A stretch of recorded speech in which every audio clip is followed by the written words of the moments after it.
gentlemen, to another exciting edition of Solar Now and the Future with its economic impact on Black America. And I'm your host, Ronald, join us on a regular basis. The slogan for this show, if there's power in numbers, then the Positive Change Purchasing Cooperative LLC captures that power for your financial benefit. The Positive Change Purchasing Cooperative LLC serves as an economic blueprint for renewable energy companies, both large and small, along with increasing market share for African and African American owned renewable energy companies to address the high energy costs at our historically Black colleges and universities to utilize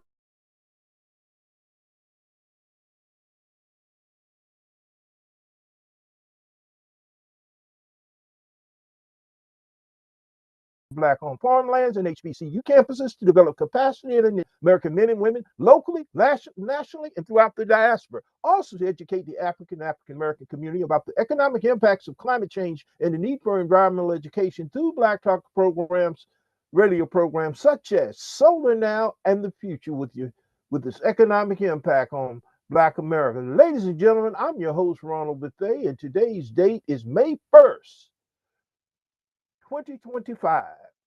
And we're all here blessed just to be alive. Moving forward with our show this morning, we don't have a scheduled guest, but we have a condensed version of our show because we're getting started a little late this morning here on the platform of Solar Now and the Future with its economic impact on Black America. So without further ado, we're going to jump right into our subject matter here on the platform of Solar Now and the Future with its economic impact on Black America.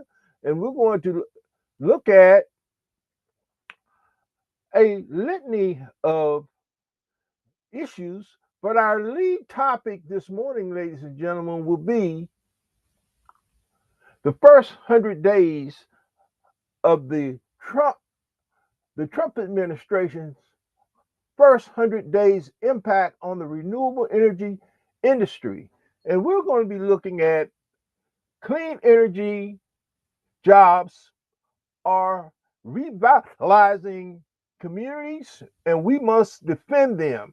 This is a very interesting article that was done by author Nicholas Glover, and it was published on April 22nd of 2025 in an online magazine, which is called Word in Black, a very outstanding magazine. And I think that it will be to everyone's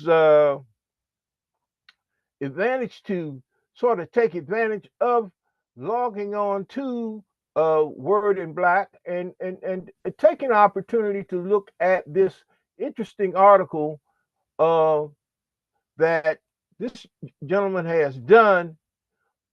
So, with that being said, ladies and gentlemen, we're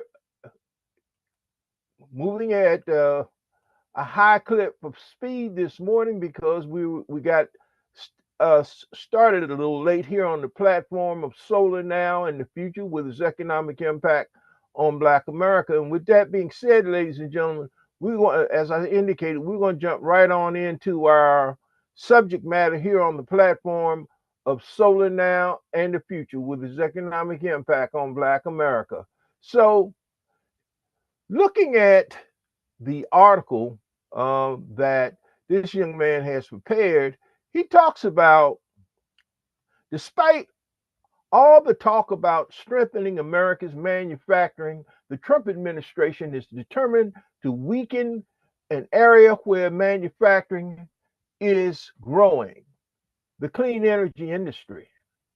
And in doing so, the clean energy industry companies have added over 400,000 jobs in the last few years. A large segment of those jobs have been in manufacturing, building technologies, and looking at really the future in the U.S. economy. We're talking about the building technologies futures here in America. The jobs are unlocking opportunities for every part of the country, especially in places in most needed investment. Disadvantaged communities and rural areas, we should be doing everything that we can do to make sure that these communities across the country can benefit from these family sustaining jobs, especially Black communities and places that have been mostly burdened by the pollution from these energy industries. When we began to look at the issue of the fossil fuel industry and their building of these plants in communities of color and poor white communities around the nation. So, with that being said, ladies and gentlemen, that is why it is incredibly damaging and downright confusing that the Trump administration is killing America's jobs in the solar, wind, and EV charge battery industry. Now, from day one, his administration took aim at the clean energy by blocking major grants from transformative climate laws and leaving farmers, schools, churches, and small businesses holding the bag for payments. President Trump's signed executive orders to pass on leasing permits for offshore permits rather for leasing permits for offshore wind as well as solar projects on federal lands, and now a Gothic tariff policy threatens the certainty of the clean energy companies you can count on to make a big investment in investment decisions. Despite the damages that have been done, Congress can still do the right thing and protect clean energy jobs. That's essential to our future.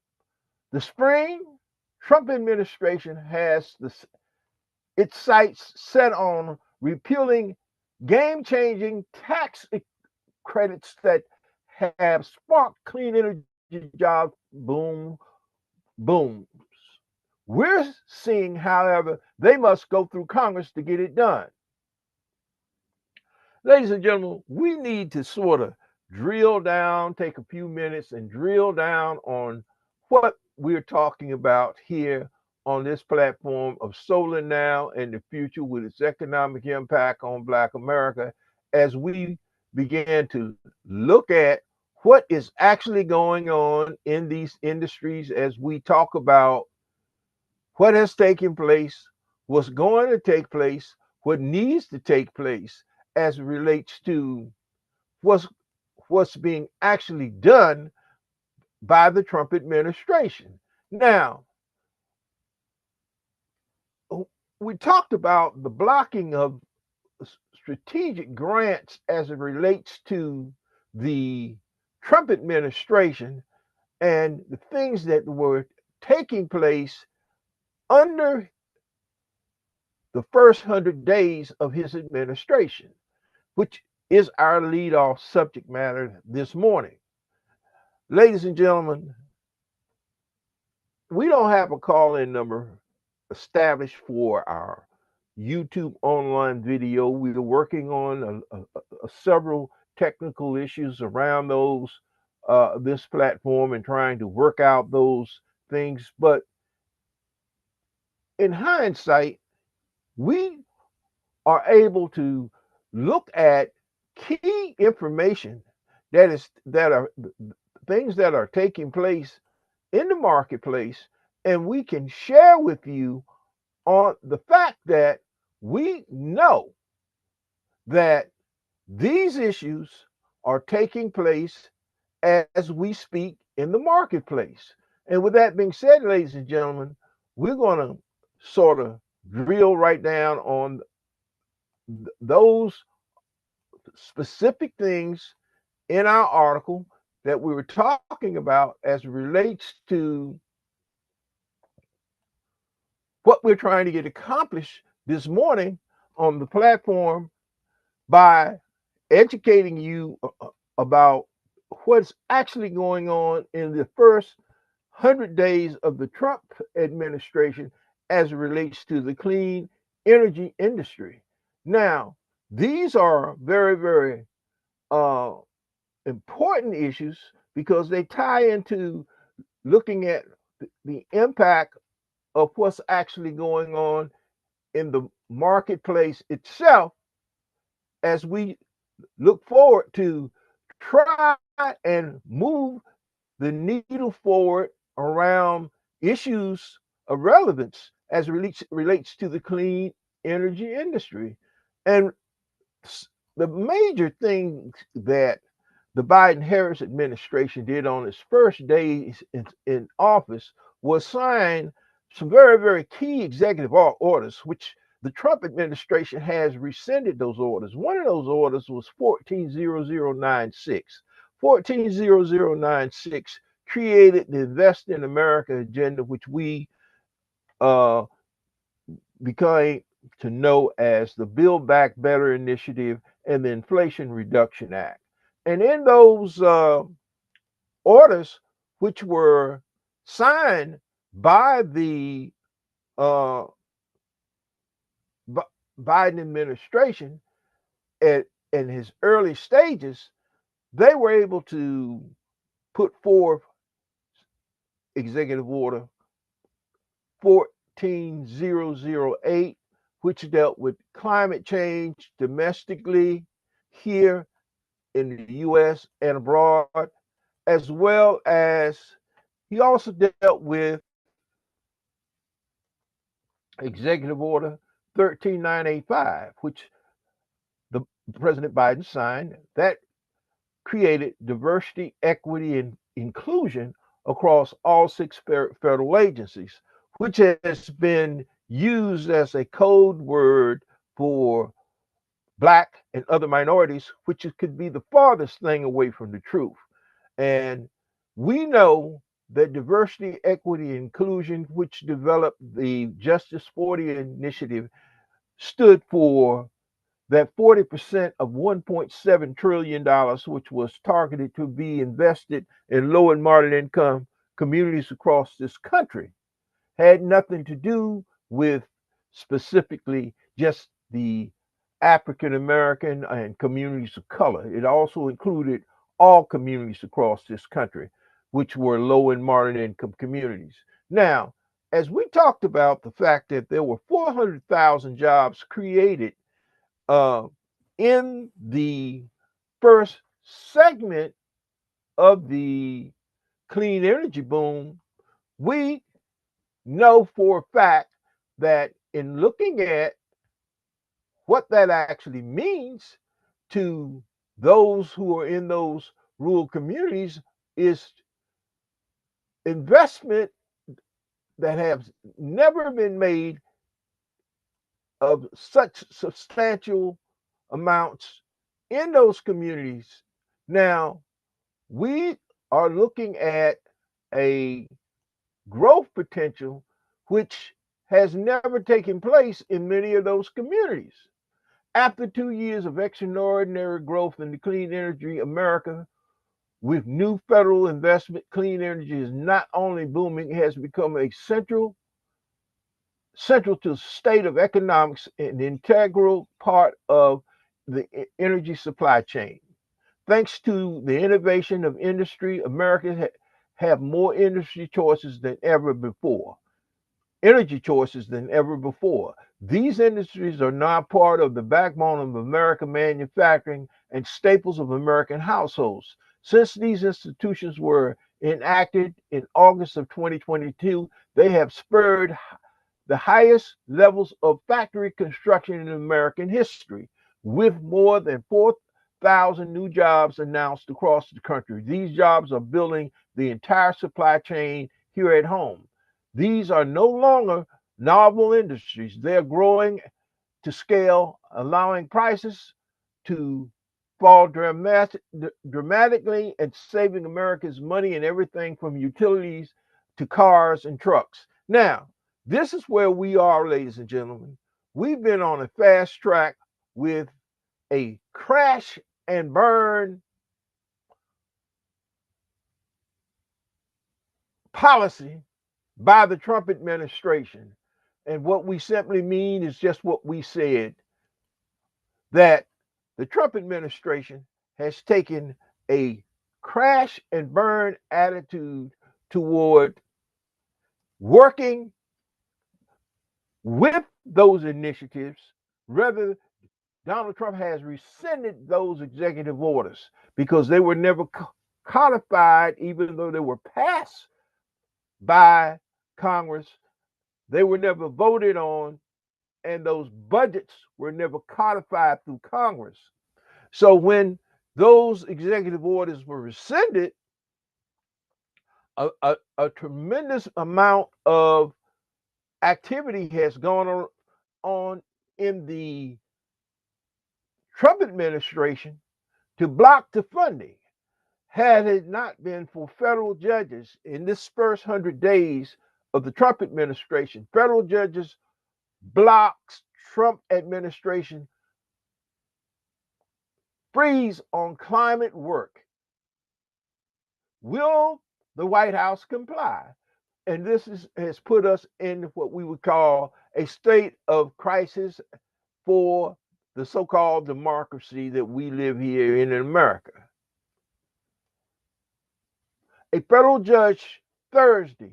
Now, this specific article that I'm looking at was written by Watt Mayshew on March 6th of 2025 of this year.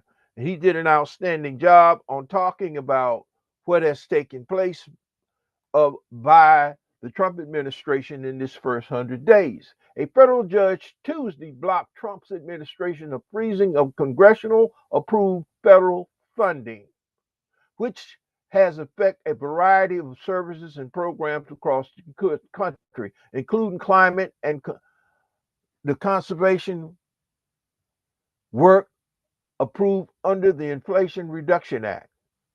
Judge John McConnell in the U.S. District Court of Rhode Island issued a preliminary injunction halting agencies from continuing their freeze on federal funds, writing in his decision that the executive branch does not have the power to dictate the end of programs and funding approved by Congress. Let's be clear, ladies and gentlemen. Donald Trump's administration has been lawless in the first 100 days of his administration. According to this article, which we know for the fact that Congress has the power of the purse, Judge John McConnell reinforces that in his decision, who is a U.S. federal court judge in Rhode Island who issued a preliminary injunction to halt agencies from continuing to freeze federal funds, writing in his decision that the executive order does not have the power to dictate the ending of programs and funding approved by Congress. Ladies and gentlemen, we are moving on a very, very short timeline, but these are many of the things that have taken place in the first 100 days of the Trump administration. McConnell's ruling represents a majority win for a group of 23 states and the District of Columbia that sued the Trump administration over freezing of the case. Now moves forward, but it remains to be seen whether funds to local governments and businesses for climate work will begin to flow again. Executive categorical freeze appropriated by obligated fundamental funds undermines the distinct constitutional roles of each branch of government. McDonald wrote in his decision, the interaction of the three co-equal branches of government is an erect and delicate and philosophical balance, but it is crucial to our form of constitutional governance. Here, the executive, it puts himself above Congress. Well, that's what has happened, ladies and gentlemen, here in the first 100 days under the Trump administration. With that being said, ladies and gentlemen, we're going to look at a number of other topics and issues that we're going to be able to jump into in our second portion of our show, which will begin very, very, very shortly. We will be going to our platform of Podbean, which we will be also talking about these same issues.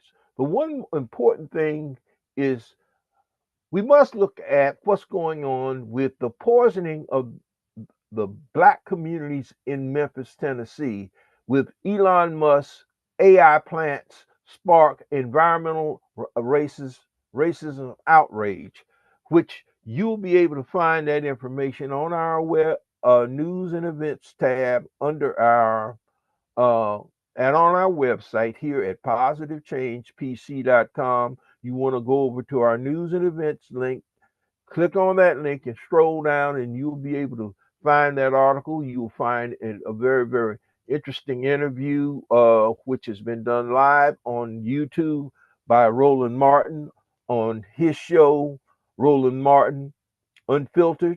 He interviewed the delegate Tory Harris from the 91st district, who represents Southeast Memphis, where this plant is located.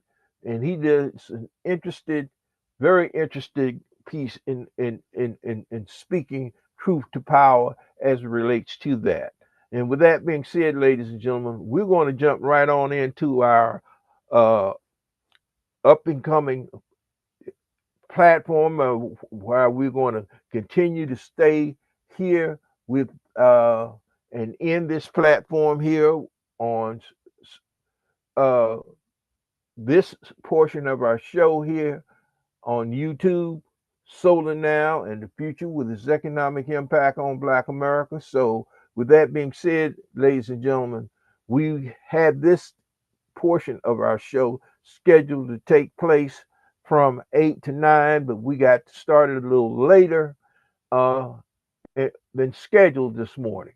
So, with that being said, we're going to bring in our other platform here on the platform of Solar Now and the Future with its economic impact on Black America as we look and we start here with our show here on the platform of Solar Now and the Future with its economic impact on Black America. So, with that being said, ladies and gentlemen, we're going live on our Podbean platform here on the platform of Solar Now and the Future with its economic impact on Black America. With that being said,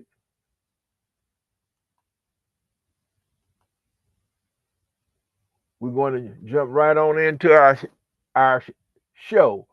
Once again, ladies and gentlemen, welcome, welcome, welcome to another exciting edition of Solar Now and the Future with its economic impact on Black America. And I'm your host, Ronald Bethea.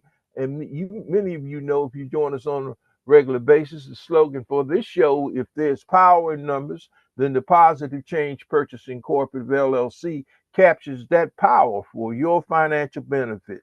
The Positive Change Purchasing Cooperative LLC serves as an economic blueprint for renewable energy companies, both large and small, along with increasing market share for African and African American owned renewable energy companies to address the higher energy costs at our historically Black colleges and universities, to utilize Black owned farmlands and HBCU campuses to develop capacity and initiatives for renewable energy projects to bring down the underemployment of young African and African American men and women locally, nationally, and throughout the diaspora. Also, to educate the African and African American community about the economic impacts of climate change and the need for environmental education through Black Talk radio programs such as Solar Now and the Future, with its economic impact on Black America. This show is also brought to you every week by the Positive Change Purchasing Cooperative LLC,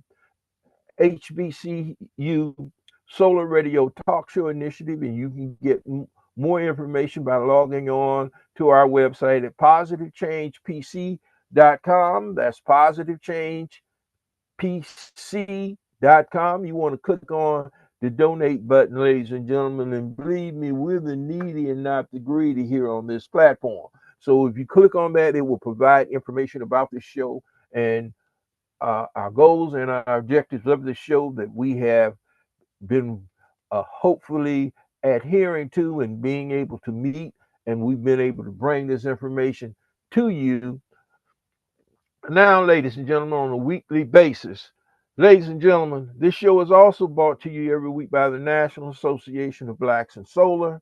And I would hope that we will be getting another web page up very, very shortly.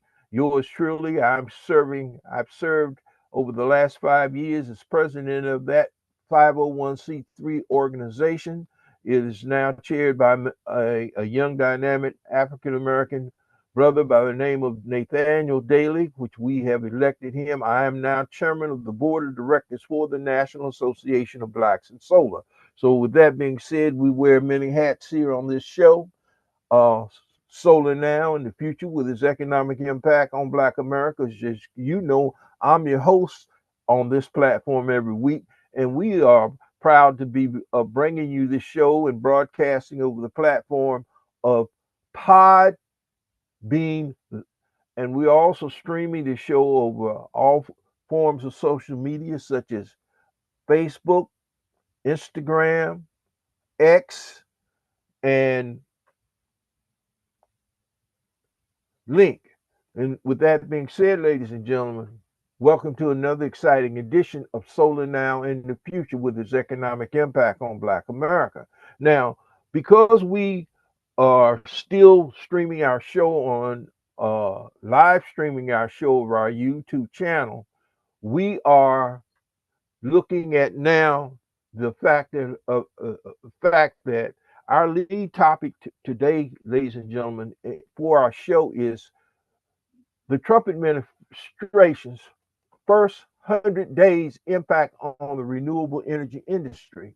Now, clean energy jobs have added over 400,000 jobs in the last few years. A large portion of these are in the manufacturing, building technologies of the future here in America. These jobs are unlocking opportunities in every part of the country, especially in places needed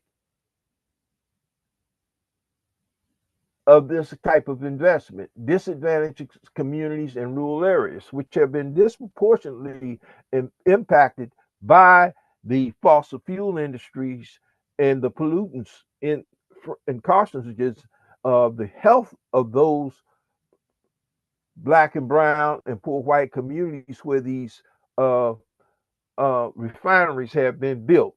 And with that being said, ladies and gentlemen, here on the platform of Solar Now in the Future, with its economic impact, as I've indicated, we're going to jump right on into our subject matter and our lead topics of today, as we are talking about the first 100 days of the Trump administration and what has taken place in that time span as relates to key elements and things that are moving the needle, and what has Trump administration has done in the first 100 days. Now, in the first 100 days, we are quite aware of a number of things that have taken place. This was a very, very interesting article, which was done by author Nicholas Glover, who published this article on April 22nd of 2025 in an online news blog known as Word in Black. They do an outstanding job on reporting the climate change issues that are impacting the African American community. And this is a outstanding article that was done by this young brother, Nicholas Glover. Despite the damage that has been done, Congress can still do what's right in protecting clean energy jobs that are essential to our future. Now,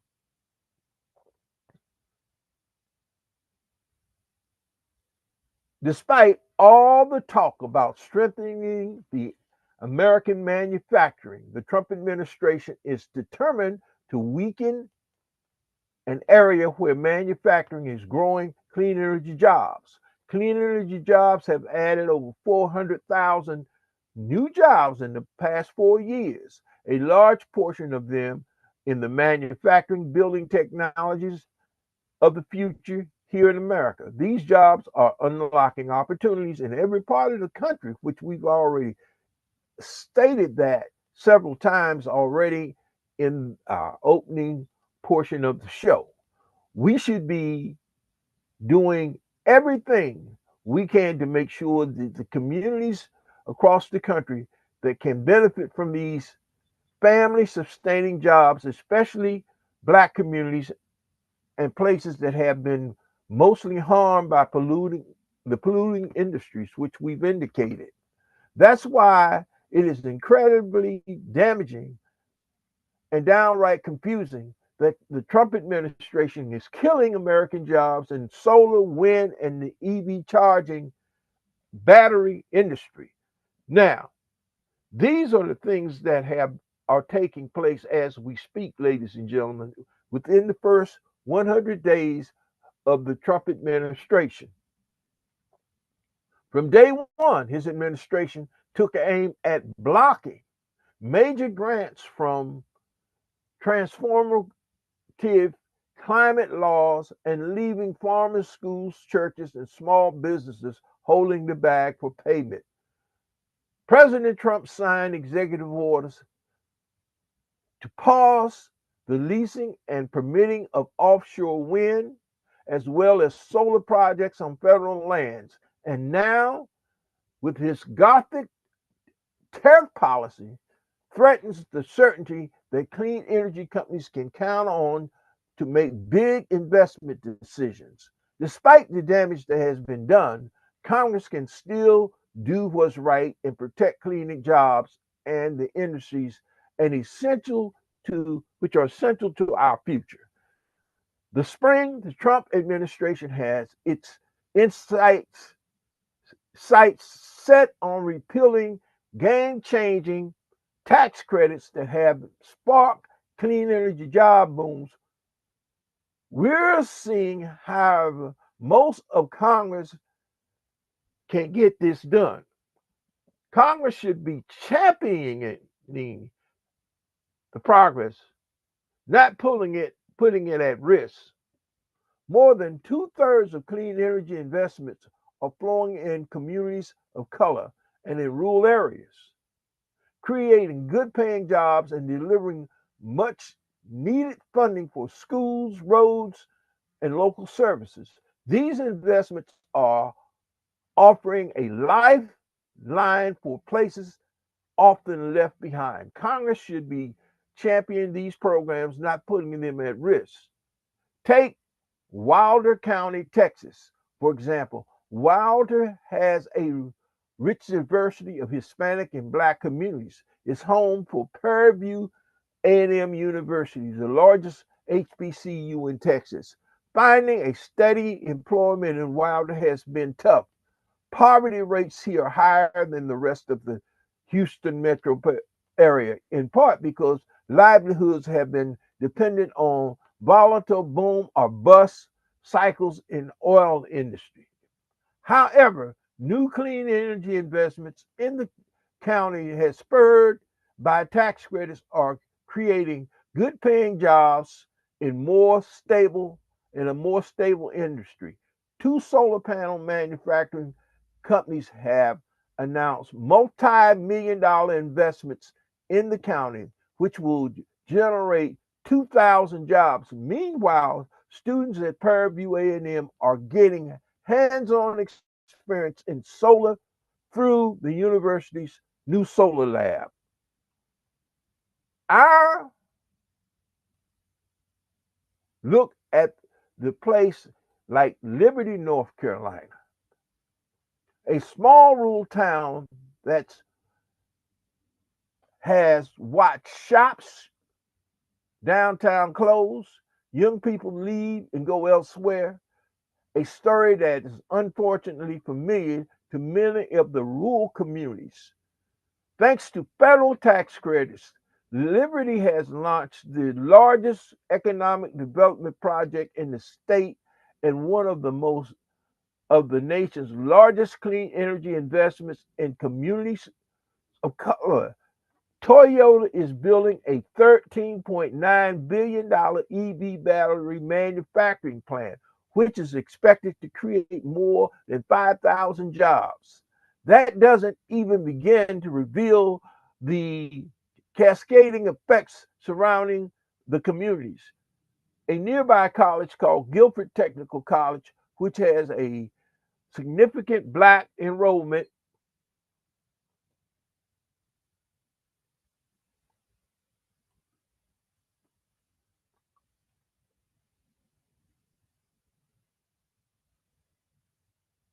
started a program to train students for these high paying technical jobs. And local restaurant owners are also excited about new customers and longtime residents and city manager describe it. The first time in 250 years, Randolph County's existence, we have a chance to be wealthy. If the transformative story in districts around the country aren't reasonable enough for our elected representatives, they should be listening to what a growing course of business leaders have to say about clean energy tax credits. More than 300 clean energy businesses leaders wrote a congressional leadership denouncing repealing attempts of arguing that repealing would put out a growing American businesses and countless workers. Now, ladies and gentlemen, let's drill down on this because you're hitting close to home when you're talking about Liberty, North Carolina. I hail originally from Dillon, South Carolina, and many of the young people from the greater PD area, which is comprised of 13 counties in the northeastern quarter of South Carolina on the North Carolina line from starting with Dillon County, Marion County, Horry County, Florence County, Marlborough County. All of these counties are going all the way up to Georgetown are comprised the greater PD area. There has been little or no economic development taking place in that area other than what takes place in Horry County because of the Grand Strand and the Myrtle Beach there. So, with that being said, looking at the impact of building a lithium manufacturing plant in Clinton, South Carolina, which I have been working on a project for a number of years with one of our board members whose mother hails from Clinton, South Carolina, uh, brother Richard Corley. His family is a part of the King family. They've been in the funeral home business for over a century, and there are now plans to build a lithium manufacturing facility there in Clinton to supply that lithium to the EV charging plant that is being constructed by Toyota in Liberty, North Carolina. So we're not talking about something that's just going to impact North Carolina. There, it also has tentacles that are reaching into South Carolina and Georgia. So, with that being said, we've been working on a project to provide solar energy, a 20 megawatt solar power plant, and we have run into all types of obstacles because of the rural co-ops there, which is another discussion at another time. Because of what we're doing today, we're looking at the first 100 days of the Trump administration. But as we began to drill down on the impact of this specific article that this young man has done, he's done an outstanding job in doing his research and talking about what is taking place. Now, we also know that through Lee Zealand, who is the new director of the Department of EPA under the Trump administration, there has been an attempt to, in fact, rake back and pull back on the actual funding for these projects. And federal judges have been issuing orders as it relates to these things taking place. Federal judge blocks Trump's administration of freeze on climate work. Will the White House comply? Trump's funding freeze on the Inflation Reduction Act is paused, has now paused, but only for 23 states and the District of Columbia that sued to restore the flow of funds. Now, here in my home state of Maryland, I was privileged of speaking with a contact that I have with the Maryland Clean Energy Center, and she has indicated to me that yes, their monies are coming to them, but they're not getting the money the way it would have gone if the Trump administration would have not come to power of another 100 days, that they're only being able to draw down a certain portion of that funding. A federal judge Tuesday blocked Trump administration's freeze of congressional approved federal funds, which has affected a variety of services and programs across the country, including climate and conservation work approved under the Inflation Reduction Act, which Trump, in the first 100 days, has signed an executive order rescinding the Inflation Reduction Act, which was 140006. We talked about that earlier in the show. Judge John McConnell of the U.S. District Court of Rhode Island issued a preliminary injunction halting agencies from continuing their freeze on federal funds, writing in his decision that the executive branch does not have the power to dictate the ending of programs and funding approved by Congress. Let me be clear about that, ladies and gentlemen. Let me repeat that. Judge John McConnell of the U.S. District Court of Rhode Island issued a preliminary injunction halting agencies from continuing to freeze of federal funds, writing in his decision that the executive branch does not have the power to dictate the end of programs and funding approved by Congress. McDonald's ruling represents a major win for the 23 states and the District of Columbia that sued Trump over the freeze. As the case now moves forward, but it remains to be seen whether funds to local governments and businesses to climate work will begin to flow. Executive categorical approval and appropriate by obligated funds fundamentally undermines the constitutional role of the branches of government. Now, we know this, ladies and gentlemen. This is not something that I'm making up. The fact of the matter is, the Trump administration has done this. Now, more than 2/3 of these new jobs are in red states. The state of the clean energy boom. I'm not going to go into all of that and go over, rehash the same information because we have quite a bit of information to cover here on the show today, here on Solar Now and the Future with its economic impact on Black America. But you'll be able to find this information on our news and events tab. Now, we want to touch upon just certain things. Companies announce and advance 751 new clean energy projects totaling 460,000 new jobs, which we talked about, over $422 billion in investment across 48 states, Puerto Rico, between August 16, 2022 and December 31st of 2024. Now we're looking at what is taking place in the last 100 days.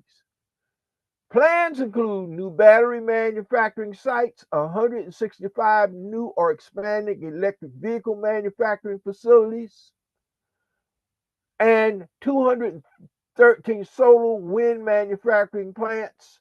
Major projects are in 9 states: Michigan, Texas, Georgia, California, South Carolina, Ohio, North Carolina, and Tennessee. The bulk of the new clean energy jobs are located in congressional districts represented by Republicans. Let's be clear about this. The House representing total 216,000 new jobs and over $204.6 billion in investment across 450 clean energy projects in Republican held districts. Let's be clear, ladies and gentlemen, what's on the line. Across rural America, 131 new clean projects have been announced since the passage of the Clean Energy Plan brings 55.25 billion in investment and 62,000 jobs in rural communities across 33 states. This is what we want to get to, ladies and gentlemen. We want to get down to what we call the state of the clean energy boom. You'll be able to find that information on our news and events tab. And here on the platform of Podbeam Radio, we're bringing this information to you, and we are getting this information by an outstanding article that was done by Nicholas Glover, who published this in Word in Black. And with that being said, ladies and gentlemen, we're going to continue to sort of drill down on what we're talking about here on the platform of Solar Now and the Future with its economic impact on Black America.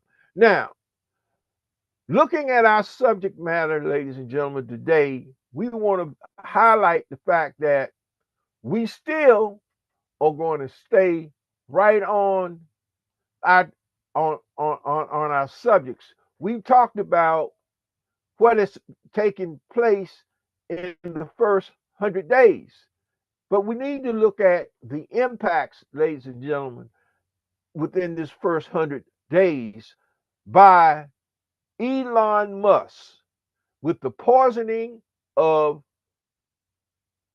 Black Memphis residents. Elon Musk AI plant sparks environmental racism and outrage. You'll be able to find that information also, ladies and gentlemen. That is also taking place as we speak. Roland Martin did an excellent job interviewing a young man by the name of Tory Harris, who represents the 91st district, which is located in southeast Memphis. He represents them in their state legislature. He did an interview, which you will be able to find under our news and events tab, talking about this issue. Also, you will also be able to find an interesting article that was done by another outstanding African American freelance journalist by the name of Willie Blackmore, who published also in Word in Black. Like most Black urban communities, Memphis has dealt with more than just its industrial pollution, typically caused by when a city allows plants and factories to locate in their neighborhoods. The environmental justice movement is an organic movement.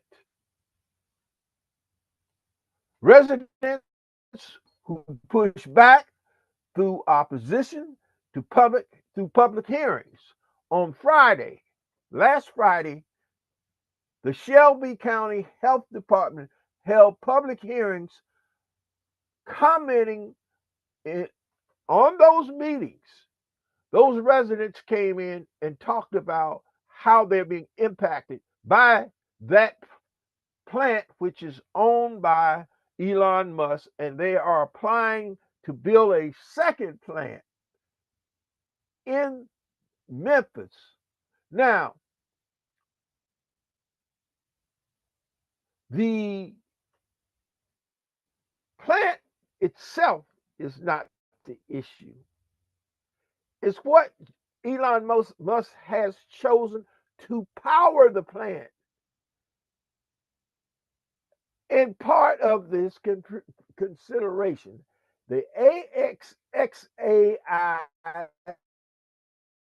permit requests to run 15 natural gas power generators in southwest Memphis. They're using natural gas. The carcinogens from that natural gas are escaping into the air and then poisoning the environment. People are coming down with cancer and people are dying. This is not something we're making up. This is happening in the first 100 days of Trump administration. But Trump jumped up. He wants to do everything in his power to, in fact, shut down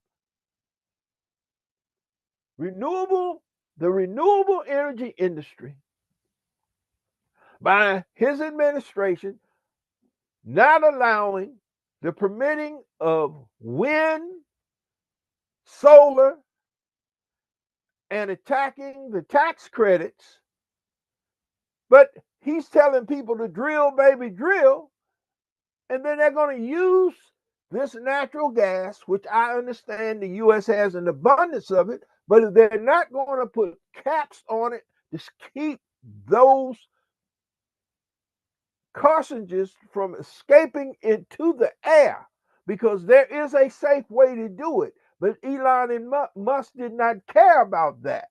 He did not invest that type of investment.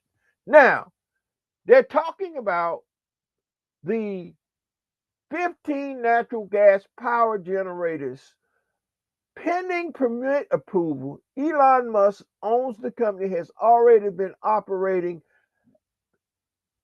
the generators, and according to local environmental activists, some more than 20 generators to supply electricity to the Colossus superconductor behind the AI plant that is located there. Social media platforms. You'll be able to find this information on our news and events tab. But it was abundantly clear that the meeting that many Memphis residents want nothing to do with Musk. Now, this is what is happening in the first 100 days while he's running around talking about fraud, abuse, and waste in the federal government, and doing things such as at the Department of Human Resources in Washington, D.C., where Dose went in and they fired the entire staff that's responsible for getting the funding out of the door for low and moderate income communities through the energy assistance program known as LEAP nationwide. There were 15 people working in the department. They released the entire staff $6.2 billion here in my home state of Maryland, where I reside. Maryland was receiving over $70 million a year. And because of the poor stewardship of how our local representatives, who are Democrats, have done, not raising the eligibility cap for the program, even though they have received over $70 million for the last 5 years. In 2024, 240,000 applications for energy assistance in a state that has a population base of 6 million people in 22 counties. Only 94,000 applicants were approved, which to me is unconscionable when you're looking at the state of Maryland having over 150,000 federal workers who work for the federal government, and many of these people have been laid off their jobs. And if you make more than $15 an hour, you can't get any help. You can't live in a tree house in the state of Maryland for $15 an hour, which breaks down to $2,510 for the last 30 days. And all they would have to do is simply to adopt the federal guidelines, which could be under attack by the Trump administration.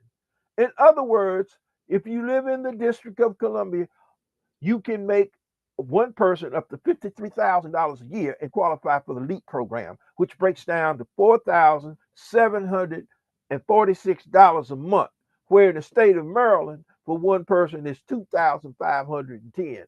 And Prince George's County has the highest cap in the whole state. So you can just forget about the other 22 state counties, even though Montgomery County is the wealthiest county in the state.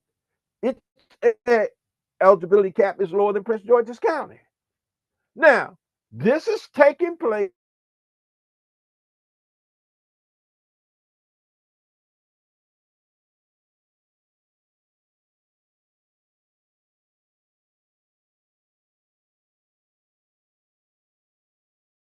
under the Trump administration.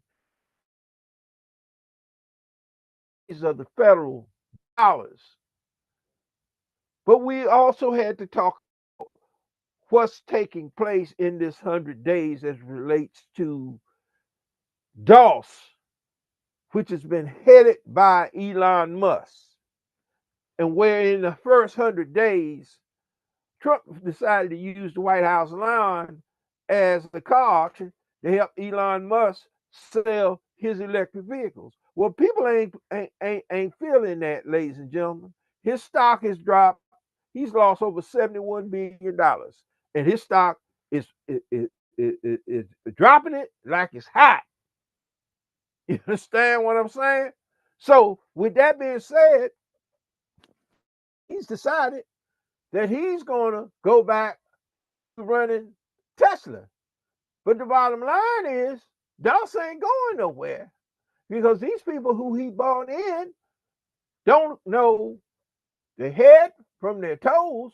And when you go in and you are gutting key personnel in federal agencies in Washington, D.C., which is all a part of the playbook called 2025, which I refer to him as COVID 45 plus 2 with 34 felony counts coming straight at you. We know it as Donald Trump. Claim he didn't know anything about this. Well, in the first 100 days of his administration, this is what we're talking about. This is happening in the clean energy sector, as we are looking at people not being able to get any help from the energy assistance because you don't have anyone at human resources here in Washington, D.C. to get the money out the door. Because you can't gut our department and get rid of all 15 people who was responsible for getting $6.2 billion out the door. And believe me, these people knew what they were doing. Because it takes a lot of coordination and knowledge to be able to do what you're doing. Now, with that being said, ladies and gentlemen, we are looking at other issues that we need to try to cover and get to on this platform. One of those things that we need to talk about in this first 100 days is an article that was done by Kelly Price, which was published on April 15th of 2025, when she talks about in the online magazine Inside Climate News, climate change threatens national security. I didn't stutter. Climate change brings both direct and abstract threats to national security, from fueling deadly extreme weather events to making submarine detections more challenging. Through warming weather over the past decade, the U.S. Office of Director of National Intelligence has informed, recognized human-driven warming as a top security risk in its annual threat to assess report, alongside its likes of terrorism and cybersecurity. This year, 2025, climate change was not mentioned in a single time in the report, which was issued at the end of March by the U.S. intelligence community, because the Trump administration don't believe in the science. And Zealand, who runs EPA, these folks are basically stripping out and gutting all of the safeguards which were put in place by the former head of EPA, Michael Regan, who was the first African American to head the office and be director of the Environmental Protection Agency under the Biden and Harris administration. This is unconscionable, but this is what's taking place in the first 100 days under his leadership.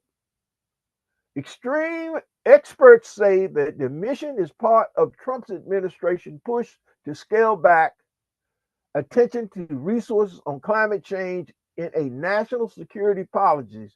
In March, the Pentagon canceled multi-studies related to global warming, while the Defense Department struck climate-related contracts from its portfolio. Defense Secretary Pete, can we say, Buttigieg, made his stance clear on the subject. The Department of Defense does not do climate change crap. Buttigieg wrote on X in March, which is owned by Elon Musk. We do things and like do training and war fighting.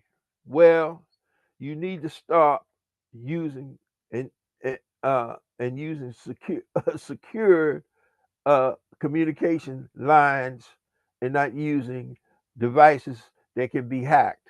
You understand? And that's all I got to say on that. But since you don't believe in the science, well, climate change is real, ladies and gentlemen.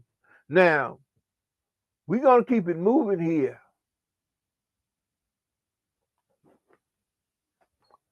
Trump's energy price hikes, White House doubles down on expensive and most polluting energy. Now, this particular article was written on April 11th by Mrs. She Nelson. This was in Evergreen Action, another advocacy group in the clean energy sector. In response to the news that Donald Trump signed an executive order in an attempt to revive a dying coal industry, which he claims is necessary to support the burgeoning data centers. And ladies and gentlemen, we were just talking about that data center and the one in Southwest Memphis. Evergreen Action Executive Director Nina Moffitt released the following statement. Donald Trump's latest play using AI as a cover to bail out fossil fuel donors with the dirtiest, most expensive power source on the grid. Clean energy is already cheaper, faster to build, and more reliable than coal. It's about powering data centers. It's about enriching polluters and passing the cost on the families already struggling to make ends meet. I hope I was clear. Coal is toxic, outdated, it's poisonous and poisoning our air, water, jacks up household energy bills, and is deadly for communities living under the shadow of the smokestacks.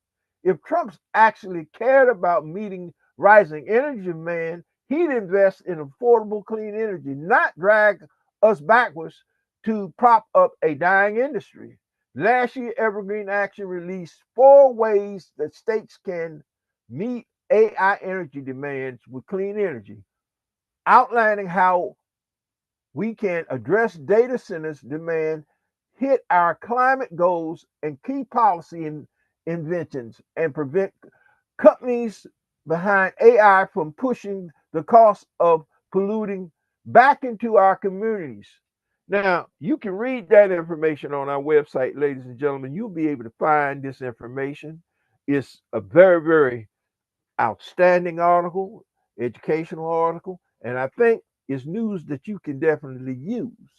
Now, we are going to continue to keep this ball moving here on the platform of solar now and the future with its economic impact on Black America, because we're looking at the Trump administration's first 100 days in the big house. We've known it as the White House, which they say they don't want anything to do with teaching the history of African Americans in this country, and that it's wokeness. Well, I'm glad I'm not asleep at the wheel, because I'm listening to some of these interviews that he's doing on TV, and he might as well be asleep. Because I don't know what realm of reality that they're living in, but all I got to do is look at my gas, electric, and water bill. See what I'm saying? And we used to say in the Black community, ain't nothing happening but the rent. Well, you better check out this utility bills to go along with that rent, because has a major impact on households, especially those folks who might be classified as baby boomers, who still are in their homes and trying to stay in their homes. Now, we also need to look at the impact within this 100 days on the insurance industry, because you can't stay in a house if you don't have homeowners insurance. Over the past decade, climate fueled extreme weather events and rising inflation have pushed homeowners insurance to the brink. A new report from insurance company agencies uncertainty projects that home insurance rates will rise by 8% in 2025. We are in 2025. It just jumped in 2024 out the door, but it's on the rise in 2025 again. 8% across the United States that face some of the most frequent and severe climate shocks, such as Louisiana and California, could face hikes from more as 20%, according to the report. But the analysis does not incorporate recent developments that could jack up insurance even higher.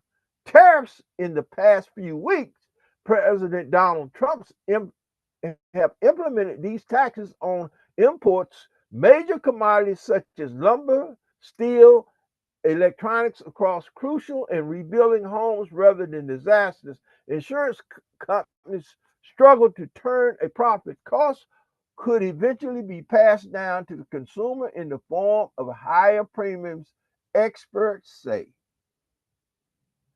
Say what?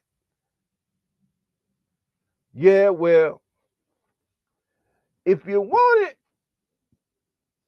COVID 45 plus 2 with 34 felony counts coming straight at you, you got it. I just went to a local Walmart, and on February the 19th, I bought a mouse for my computer. That mouse was under $10. Well, the little chip that plugs into the side of my laptop, which allows me to do this show because it's a remote mouse, went bad. I took it back to the store, and to get the same mouse, because you only get 30 days on this stuff now. Let's be real. Read the small print.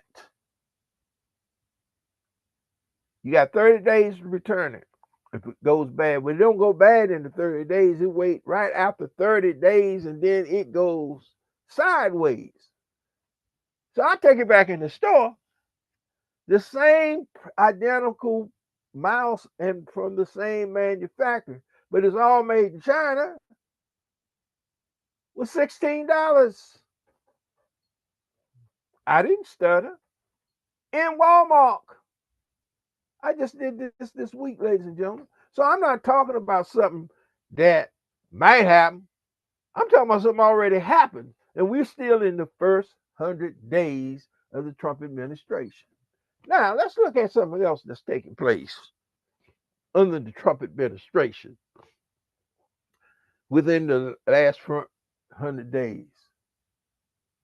Trump EPA shuts down $3 billion in justice programs. Now, I think we need to have a few minutes to have a timely discussion about this, ladies and gentlemen, because this is hitting like a ton of bricks. And we talking about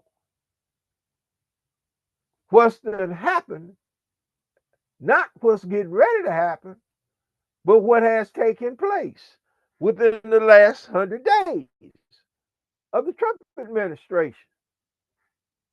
And we're talking about people trying to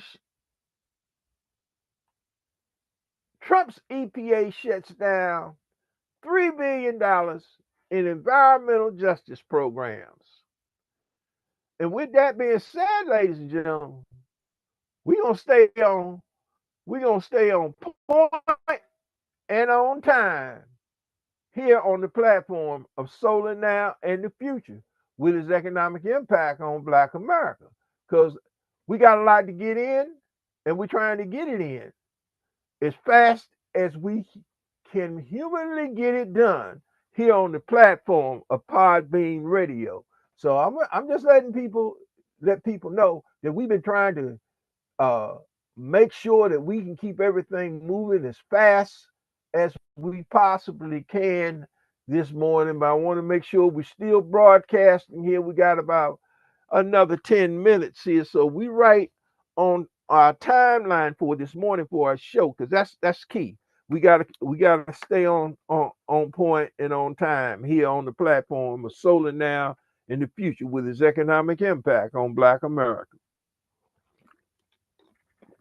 With that being said, ladies and gentlemen, let's look at what has taken place with this issue or around Now, this particular article was written by Willie Blackmore, who does a tremendous job, freelance reporter, writing for Word in Black. He published this back on March 25th of this year. After ending of all DEI related initiatives, EPA Chief Lee Zealand folded 10 regional offices set up to help Black and Brown communities deal with race, pollution, and the effects of climate change. Now, looking at the overview, under President Joe Biden, EPA reviewed funding for regional offices that was intended to right environmental wrongs and caused by polluters choosing to dump harmful waste in and around Black communities. The Environmental Protection Agency's a very brief era of environmental justice is over. Just days after EPA's Administrator Lee Zealand issued a memo declaring immediate end to all diversity, equity, and inclusion in environmental justice offices and positions. The agency announced it will close 10 of the environmental justice divisions in the regions around the country. Advocates say this move is troubling signs of implementing rollbacks in government efforts to address racial disparities in environmental policy. The sweeping cuts are the latest in Zealand's war against environmental justice at EPA, which has received $3 billion for the work through President Joe Biden's Inflation Reduction Act. New policies align with President Donald Trump's disdain for federal initiatives that touch on racial diversity and equity, but EPA's effort to specifically address the disproportionate pollution in Black and Brown communities on the ground has ground to a halt last year due to red lawmakers challenging EPA methods of investigating civil rights related pollution cases. Both lawsuits filed by the state of Louisiana and Zealand memos have several parallel now how that they are discussed, and critics say fundamentally misunderstood and the role of race in environmental regulation. Zealand supporters say removing race from the agency's work allows it to refocus on its core mission, but critics argue Zealand has undermined the agency's statutory responsibility to help communities of color who have suffered disproportionately harm. In other words, he don't give a damn about Black folks. And the action of Zealand at EPA dictates this. I ain't making this up. You can find this on our news and events. Zealand's official has shut down EPA. Environmental justice has been stymied by Louisiana's legal challenge to the agency's use of desperate impact standards to investigate pollution for minority communities, but notably Black communities are called Cancer Alley. Louisiana Governor Jeff Landry, Republican, who was the state's attorney general, wrote in a suit that EPA officials have lost sight on the agency's actual environmental mission. Instead, it has decided to moonlight on social justice warriors fixed on race. To avoid losing federal funds, he wrote, the state must not only follow regulations, but also satisfy EPA increasing widespread visions for justice and equity. Well, Republican is saying this. Now you'll be able to find all of this, and we're talking about going from bad to worse. We're talking about climate justice risks EPA targets the greenhouse gas initiative. And, you know, I can sort of talk about that initiative, ladies and gentlemen, on and on to the break of dawn because we work tirelessly to on one of those initiatives, which was called the Solar Fall Initiative, which was supposed to help 900,000 low and moderate income residents uh, in get PV systems on their roof, but because of the income eligibility cap is so low here in my home state of Maryland, it didn't make any difference. If you have a home, you can't qualify because you can't live in a tree house for $15 an hour. Now, with that being said, ladies and gentlemen, we're looking at the first 100 days of COVID 45 plus two with 34 felony counts coming straight at you, administration action.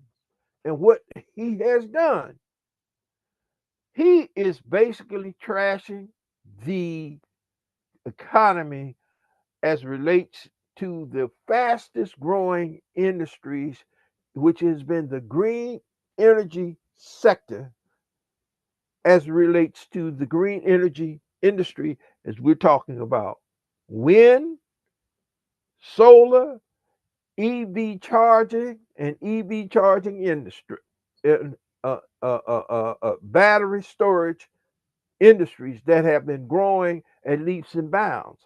I have given you those numbers. We have provided that information here on the platform of Solar Now and the Future with its economic impact on Black America. We hope that we brought you news that you can definitely use. And as we say on this program, we're not the greedy, but we're definitely the needy. So if you can log on to our website at positivechangepc.com, you can go up to the top of our website. You'll see something called a donate button. That's what it means. Donate. Because as we said, we're struggling trying to keep this platform bringing you this information on a weekly basis. As we said, we're not greedy, but we definitely didn't need it. And and I get a little frustrated here, calling various entities around the state. These people, and I'm gonna name names: Montgomery County Green Bank.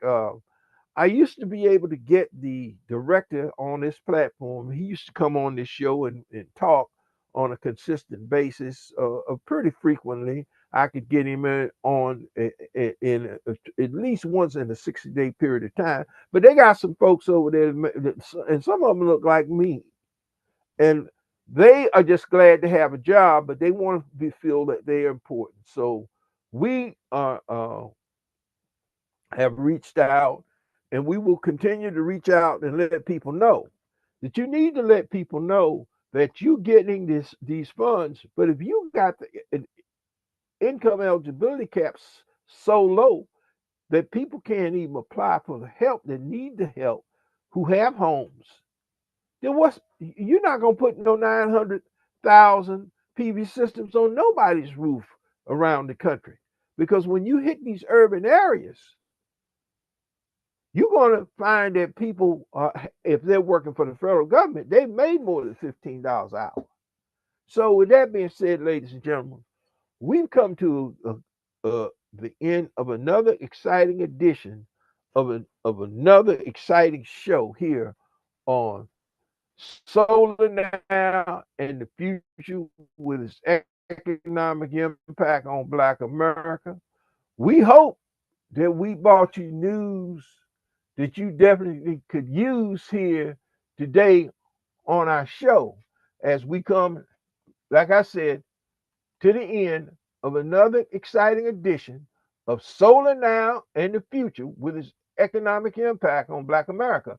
Now, we've been looking for our audio effects and our music for our show, and trying to work to try to keep things moving here, but we've been struggling with that. So, with that being said, ladies and gentlemen, Uh, we reached the end of another exciting edition of Solar Now in the Future with its economic impact on Black America.